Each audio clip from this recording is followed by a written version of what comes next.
politics in the 1930s. Yeah. It was especially active. It was there were two predominant factions in the Labor Party, the Carlton faction and the Dr. Foley faction. That was the park was called after Dr. Foley, and he was leader of one of the factions. He'd been a doctor in Glebe. He was on Glebe Council from 1932.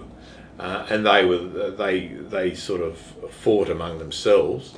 There were three branches and incredible faction fighting and physical intimidation. It was characterised in the 1930s,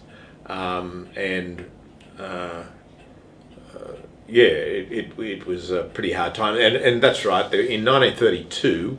There was in the elections that they had within Glebe, there were 700 members, which is a very large number, even though that's about 5% of the total voting population, but that's still regarded as a large contribution. But it was very factionalised. Because by the 1933 census, Glebe had an above average Catholic population.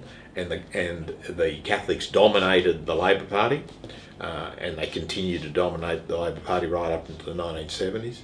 And there was naturally a lot of friction between the Labor Catholic dominated Glebe Council and the unemployed workers movement, which was a communist-based movement during the Depression, and so they constantly clashed.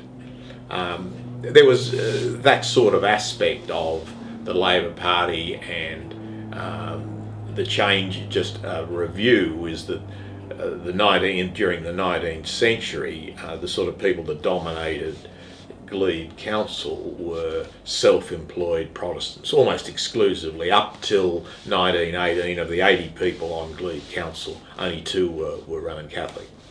But that radically changed after Glebe became a Labor Council, and they had their first Catholic mayor in 1925. And then you've got that change from the old Protestant fraternity that dominated Glebe Council in the 1930s, where a large number were Freemasons, and the Freemasons had met at Glebe Town Hall from 1881, monthly. After the Catholics took control of Glebe Council in 1925, they harassed them at their monthly meetings, and they eventually left Glebe Town Hall and set up a temple, a Masonic temple, at Annandale in 1928. So that shows something of the groupings, the board groupings. The sort of factional nature of politics in Glebe was characterised. That really persisted. It was the right wing of the Labor Party, and that really persisted right up until the 1980s, when sort of left-leaning student radicals came in, and the new middle class endeavoured and did to actually take over the branches. And one good example that comes to mind is a young John Faulkner, currently Labor leader of the Senate, was active in Glebe from the late 70s, early 80s.